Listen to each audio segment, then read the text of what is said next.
Have you ever wondered how that loaf of bread or bowl of pasta on your table starts its journey? It all begins with a tiny, humble grain of wheat. For thousands of years, grains have been a cornerstone of human nutrition, and the magic that turns them into the food we love is a process called milling. Today, we're going to dive into how we get flour from grain. So, let's look closely at a single grain of wheat. It's made up of three main parts. On the outside, you have the bran. This is the tough, outer layer, packed with fiber. Think of it as the grain's protective coat. Nestled inside is the germ, the embryo of the plant. It's a tiny powerhouse of nutrients like vitamins and healthy fats. The largest part is the endosperm. This is the starchy food supply for the germ, and it's what gives flour its bulk. Now, how do we get these parts separated?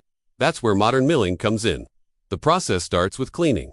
The grains arrive at the mill and go through a series of machines that shake, sift, and use air currents to remove any dirt, stones, or other impurities. You want only pure, clean grain going into your flour. Next up is a crucial step called tempering.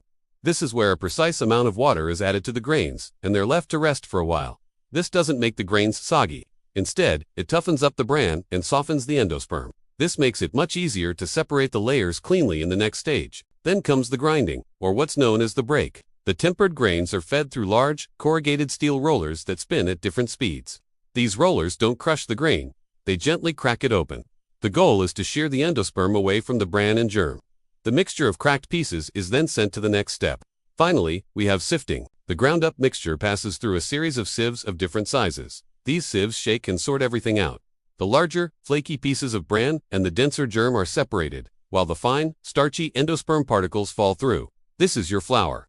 This process is repeated several times to get as much endosperm as possible. If you're making all-purpose white flour, the process stops here. You're left with just the pure, starchy endosperm. But for whole wheat flour, it's different. The separated bran and germ are added back into the white flour, giving it that darker color, coarser texture, and a bigger nutritional punch. So, from a tiny grain to the flour in our pantry, milling is an essential process that unlocks the potential of wheat. It's the foundation for countless foods we enjoy every single day, from our morning toast to our evening spaghetti. It's a fascinating blend of nature and technology. Thanks so much for watching. If you found this interesting, be sure to like this video and subscribe for more food science basics. See you next time.